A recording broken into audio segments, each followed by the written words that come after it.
Hello, lovelies. I'm Natasha, and you're watching Clutch as Pearls, our little corner of the internet where we sip on pop culture and spill the tea. An underdog hero who goes up against it all, risking everything for his dream, jumping in the ring and screaming, Adrian! This is not that movie. That was a good movie. Rocky, if you haven't watched it, watch it. Today, however, we're sadly discussing one of the Oscar nods, Timothée Chalamet's Marty Not So Supreme. I have a purpose. Okay. Let me ask you something. Do you make money at this little table tennis thing? Not yet. Do you have a job? No. Backhand! Backhand! Forehead! How do you live? Well, I live with the confidence if I believe in myself, the money will follow. Marty Supreme. Hours of my life I will never get back. But the polarizing nature of this movie is really what got me thinking it deserved my little commentary. Some say it's art. Art. Art doesn't have to be likable. It doesn't have to be palatable. It doesn't have to be something you enjoy. It simply has to evoke an emotion. But this is a movie. Movies require some watchability, some coherence, some kind of interwoven thread to guide the viewer into the perspective of someone, anyone in a film. This movie falls entirely flat for me personally. While I can appreciate the concept as a theory that could have taken half the time, this manic encounter of scene after scene linked by unlikable character after unlikable character, well, no. Let us begin at the point of ultimate contention, which is Timothée Chalamet's declining popularity. I really enjoyed him in movies like Beautiful Boy and Call Me By Your Name. He gave off this artsy, interesting depth, which I have seen slowly decline in his subsequent work. Usually you expect development from an actor and improvement, but what I found more and more is a barrier between his ability to emote or draw a viewer in, so much more as project some kind of character or persona. The vulnerability and I want to say likability, but I think it's more a connection to empathy which resonates with the viewer, has declined in many of his subsequent roles, which I won't discuss here. But Marty Supreme seems to be the pinnacle of this decline. The movie itself, I will get to, but in addition to that, his interviews. Oh my God. I've seen some of these interviews and I wonder, it started with that strange Zoom call. Executive Director, it's nice to meet you, Timothy. That we're thinking of. Imagine Marty Mauser, swap! Cover of a Wheaties box, right? I think I should be on thousands of Wheatie boxes. To me, it's marketing 101. Oh, I think I'm going to get Wheaties to get my kids cereal in the morning, right? Yeah. No, I'm getting Inception to go see Marty Supreme, Yeah. which leads me to my second idea, which is my best idea. The first thing was when you think like fantastic movie. Except he comes across like one of the characters he played in SNL. You know, the little rapper character? I feel like he embodies that, projects it. Zero experience, no marketing degree, no marketing company, just the gonads to boss people around and have folders that say great idea.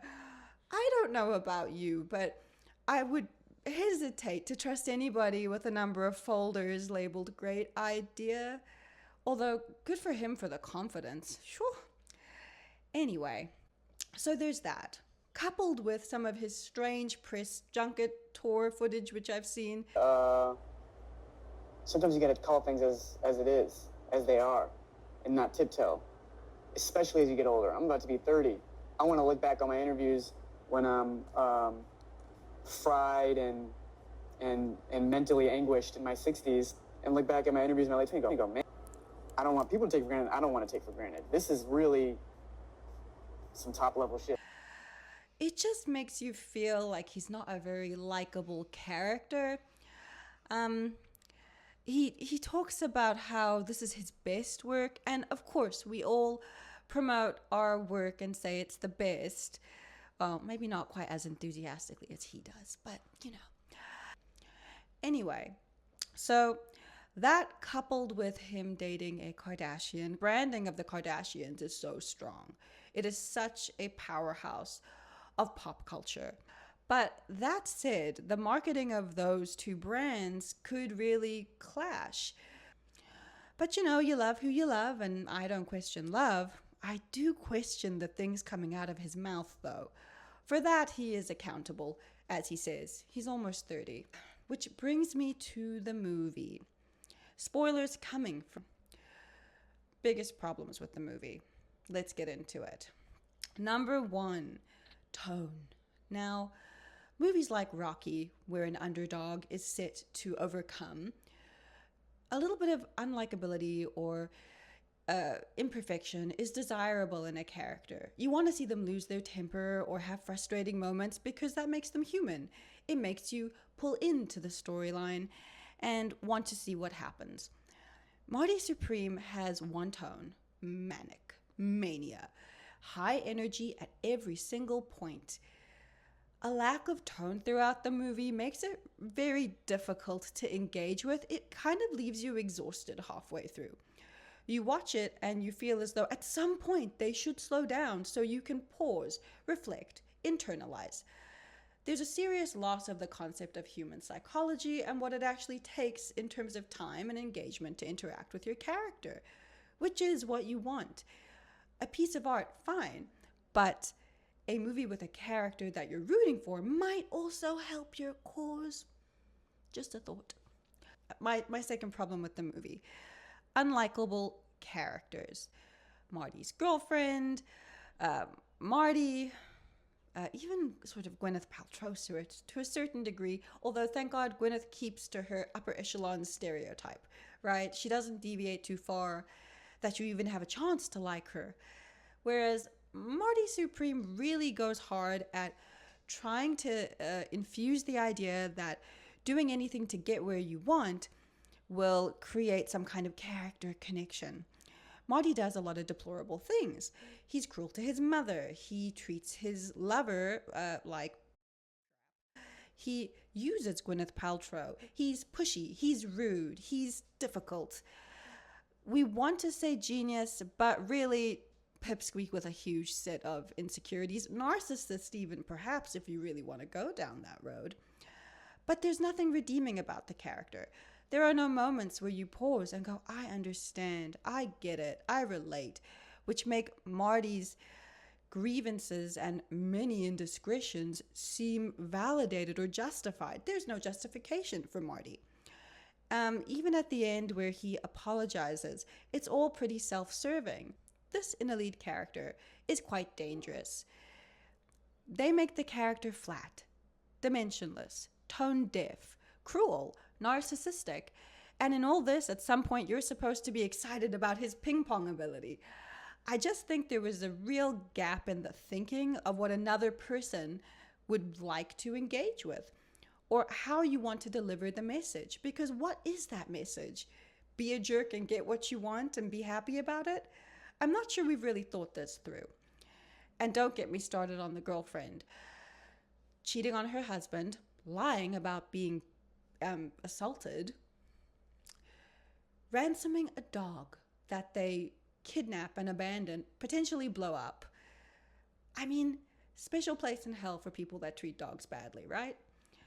Anyway, so even his friend, you know, you just sort of feel like this is that one friend that you just don't really want to see, and anybody he's helped or helped by or assisted by is treated poorly throughout the whole movie.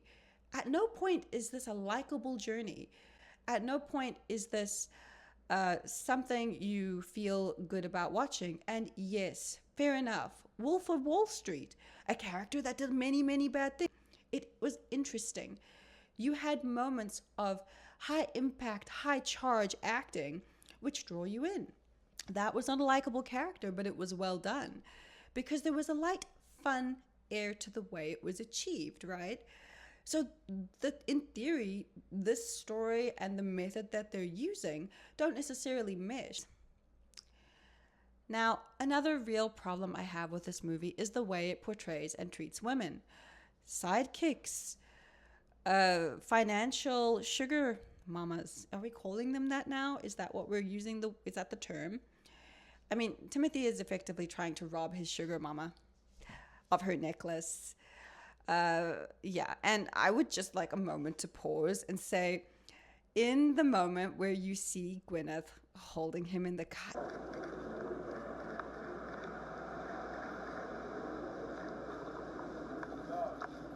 you're just like, ooh, that looks like she's really working for her money. You know, she's acting hard, because if you look at her fingers, there's a way you hold someone when you're enjoying kissing them or pretending and acting to enjoy kissing them. And her hand placement, I'm like, poor Gwyneth. I really hope that Apple appreciates the sacrifices you've had to make for her trust fund. But I mean, that's it. She delivers a good performance. I'm not mad at Gwyneth's performance. Her character is true to self. It makes sense. But you're not really given enough to really connect with her in a meaningful way. There's a serious detachment in the movie. For every single character, there's no attachment. The mother, treated like garbage. At no point do you feel that he's redeemed himself for that in any way. He effectively treats his mother horribly. He treats his girlfriend horribly. He treats Gwyneth horribly. Yeah, I'm just not sure what the point of that was. Even, Rocky had Adrian. He didn't treat Adrian horribly. He treated Adrian like the love of his life. It was a redeeming quality within the character.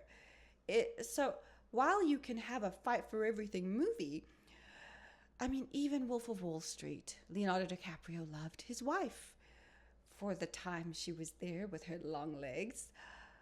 This character just makes no sense. I feel, frankly, that perhaps it's part of the Hollywood machine that this thing has been nominated for anything at all. But I personally can't see much merit in it. Perhaps it was beautifully shot. Perhaps it's a newish concept representing some kind of dream. But I would have to say that if you're looking for an enjoyable movie, this might not be for you. If you're looking to watch it pre-Oscars, I would say you could fast forward through it pretty effectively without, skip watch, because that you'll get the gist of it. Marty does something bad, it goes wrong. Marty does another bad thing to get the ping pong, it goes wrong. Marty plays the ping pong, the end. What did you think? Is this justified? Is it an artistic expression which you connected with? Did you see any redeeming qualities in the character that I may or may not be missing? How believable did you find the chemistry between he and Gwyneth? And do you think that he deserves an Oscar? Or should Hollywood keep him in the ringer a little bit longer, like Leo, and make him sleep in a bear before he gets the thing? If you've liked this video, please like and subscribe. If you didn't, well, do it anyway. See you next week. Take care.